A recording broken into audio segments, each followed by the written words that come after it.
ఈరోజు వేదిక మీద ఉన్నటువంటి పెద్దలు కూర్చోండి. సభ నిర్వహణ మంత్రి నేను చెప్తారు, ఎవరు మాట్లాడతారు నేను చెప్తా. కూర్చోండి కూర్చోండి కూర్చోమని చెప్తాడు.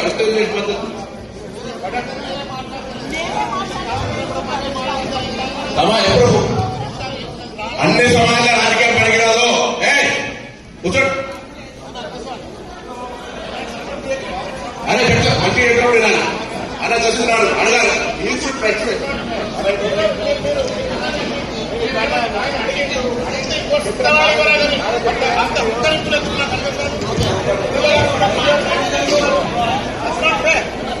కావాల్సుకొని రేషన్ కార్డుల ప్రక్రియ జరుగుతుంటే అని మీరు కూర్చోండి. దయచేసి దాసర్ గారు కూర్చోండి, కార్పొరేటర్ గారు కూర్చోండి.